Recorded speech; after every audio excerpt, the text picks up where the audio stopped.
This game's perfect. Go home. Review over. That's it. Bye.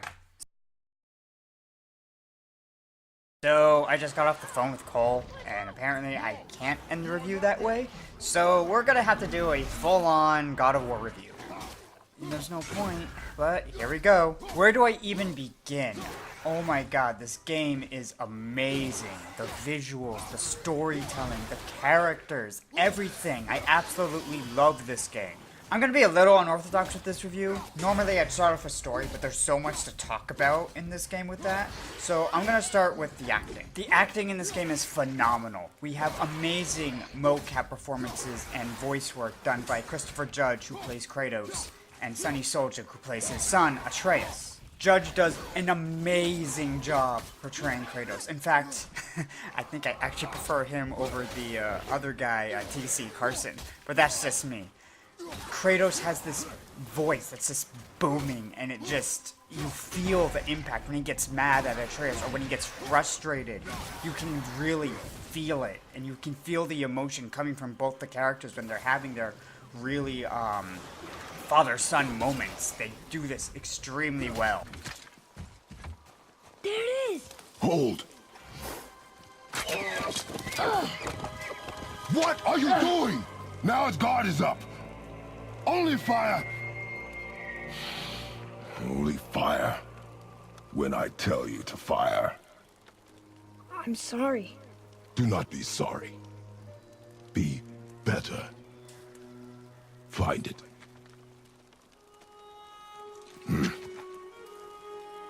Find it.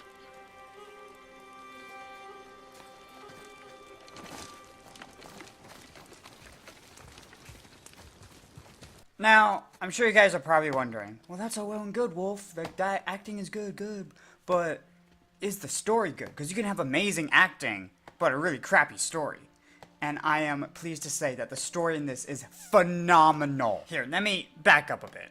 The story is adequate, at best, but it's the journey that really matters. So the game starts off you cutting down a tree with a handprint on it.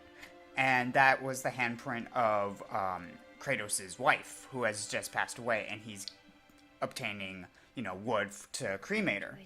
And the story is you cremate your wife, and then you gather her ashes, and then you and your son Atreus must go to the tallest peak in the mountains and spread her ashes across the land. Because that was her final wish. However, Kratos feels Atreus isn't ready for this journey, and he doesn't want to take Atreus to the mountain yet. But, however, this is the thing that he feels that they need to accomplish together. Now, their journey is nudged a little bit when a mysterious stranger appears to confront Kratos. We'll get into him later. And so this father-son journey officially begins. And it's got so many good, heart-filled moments, funny moments, sad moments, and it makes you... They did a really good job with the writing. Good job, Santa Monica.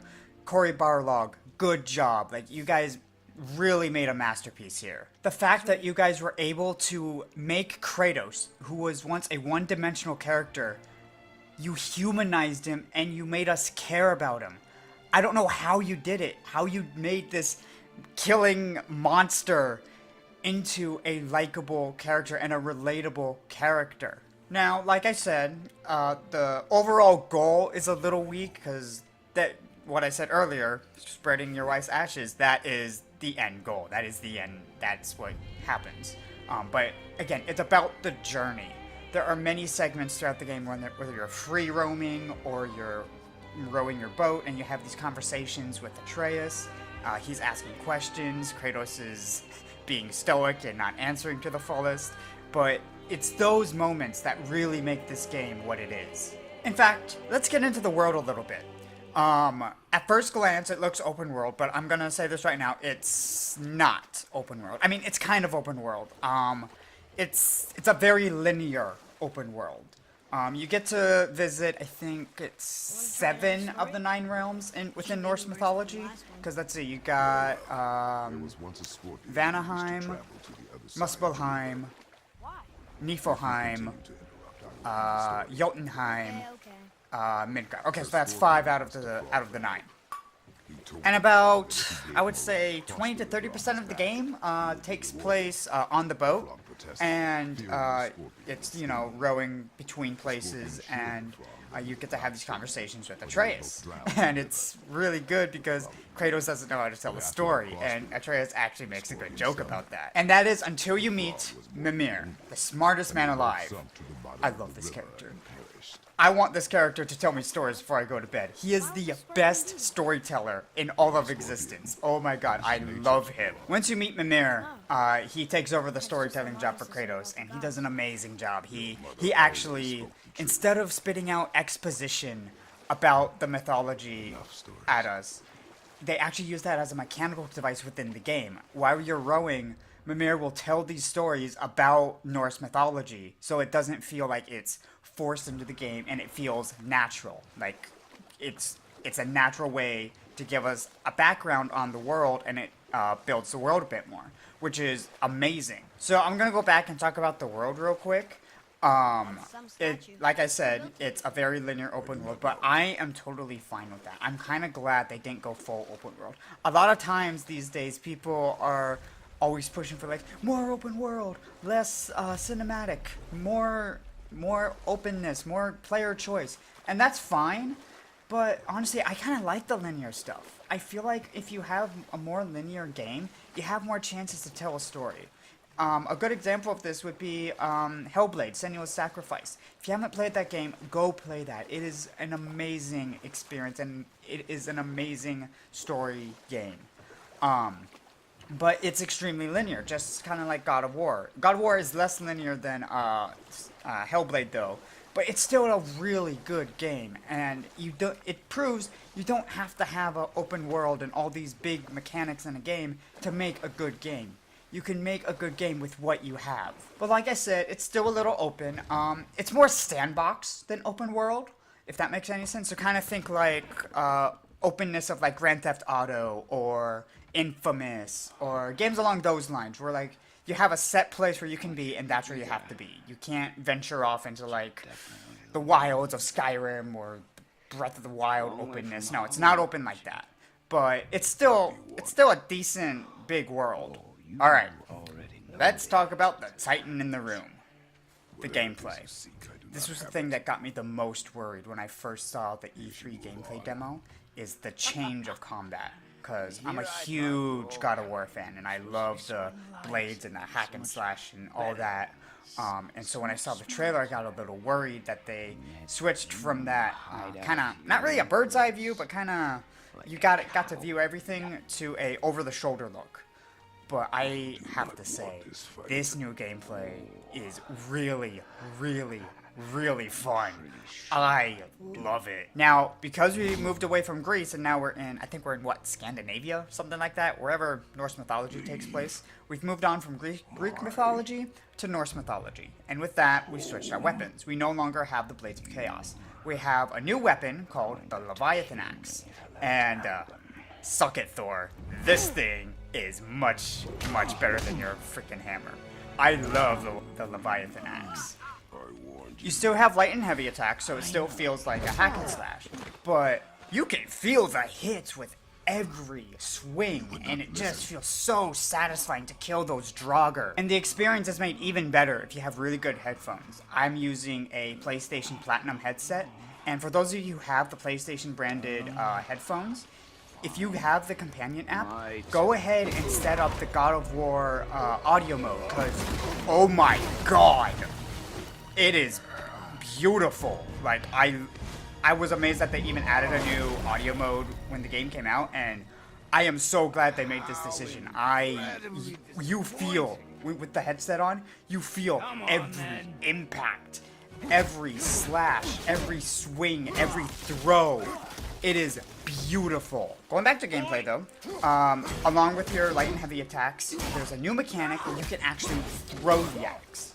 And you can pin enemies to walls, you can hit enemies at a distance, and the best part about it, you have a button that calls it back.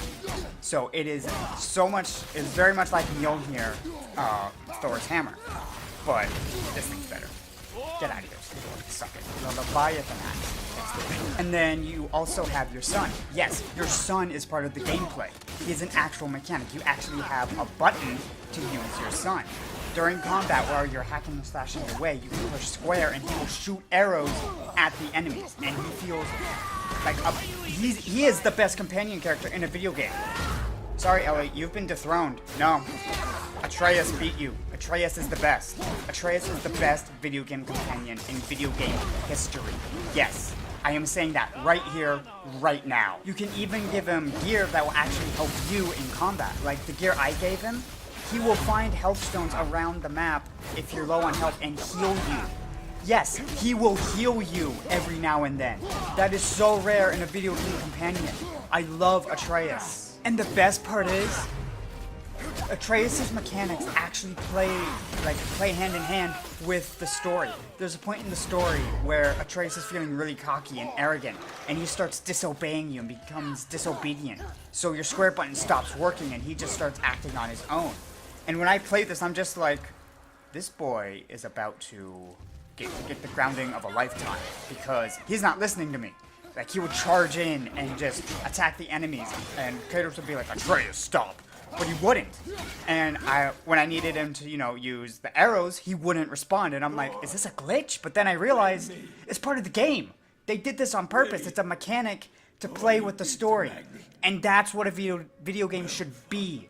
When your gameplay plays along with the story. Looks like you did more Like, than that. this was perfect. Boss fights are pretty good, but unfortunately, because it's God of War, you can't just have good boss fights. You have to have amazing boss fights. There are some good ones, though. My favorite one being the very first fight with the Stranger. Like, that was the most intense fight I've ever had to play in a video game before. Pay for what he said about mother. Then you had to fight a dragon, which had a really cool ending sequence, but overall, it was okay. Then you had a double boss fight where you fought Magni and Modi, Thor's sons, and that was really cool. That was a cool sequence. So the boss fights are adequate, but nothing really tops the first boss fight. The first boss fight, they dropped everything into it, and it was such an amazing experience. So what about endgame? I'm happy to report that this game has a lot of endgame stuff to do. There are side quests you can do. There are boss fights you can do. There's the Trials of Muspelheim. There's the annoying grind of Invaldi's workshop in Niflheim. And then, personally, my favorite thing about the endgame was the Valkyries. There are corrupted Valkyries throughout the world, and you can fight the Valkyries that really, really push your limit and test your combat. Especially when you beat all of them and you get to the Valkyrie Queen. Oh my God, was that difficult. But it felt fair. Like, oftentimes when I fight a really hard boss, I'll be like, oh, that's broken, that's not fair, it's so unfair. But no, this felt really fair. Because it takes all the other mechanics from the other Valkyries and puts them into one. So it's not that it's difficult or it's cheap, it's just a lot to remember. Very reminiscent of like a Dark Souls boss. But it felt doable. And I managed to do it, and I felt really good when doing it. So, good job on the Valkyrie Queen. This game also inherited some small RPG elements.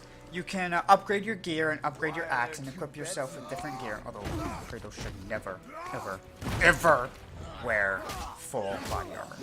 I need to see those muscles. I need to see those abs. It's Kratos. And then you can also equip yourself with different talismans and different stones that will allow you to have different perks and abilities. Like, I had this one where I could, like, it's literally, I kid you not, it's the Infinity Gauntlet. You can equip yourself with the Infinity Gauntlet, and if you find a certain gem that it's one of the gems for the gauntlet, if you equip it, it actually gives you a purple wave, and it looks like Thanos' fist. It's really cool. That was a nice little nod. And it, like I was saying, you punch the air, and it makes a shockwave pushing enemies back.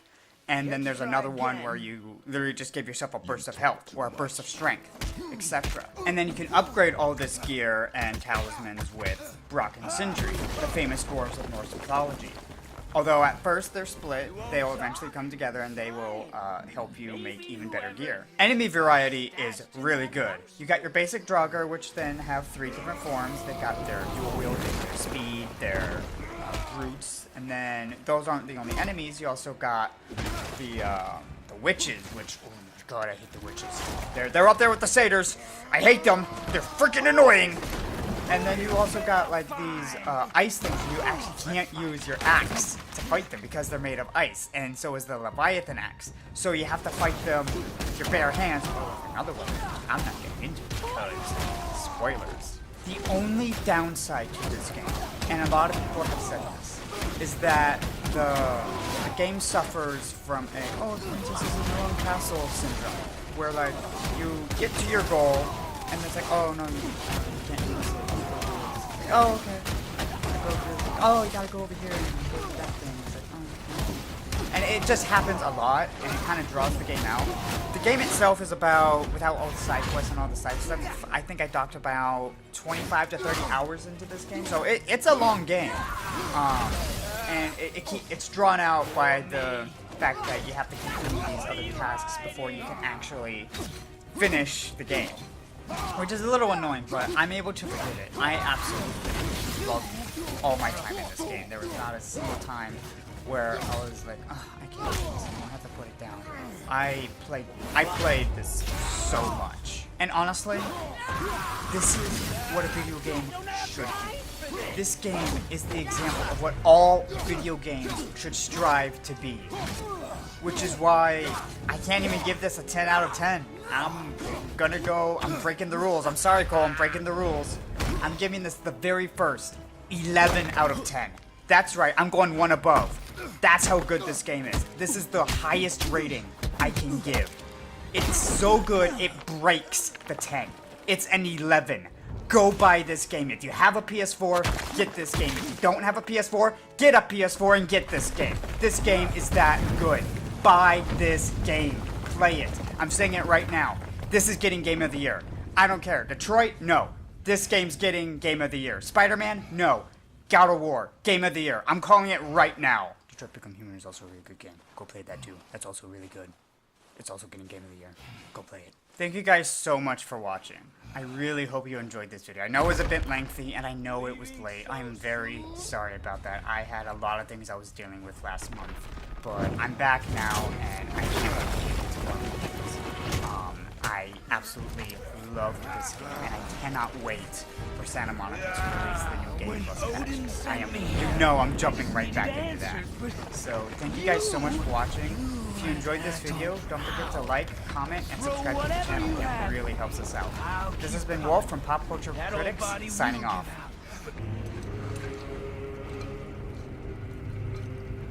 Lemnian wine. The island of Lemnos. Near the place of my birth.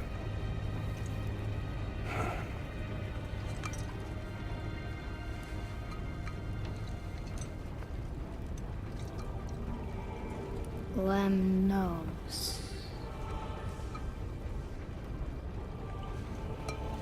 To a journey's end. Really? Smells like rotten eggs. Is it still good? Possibly.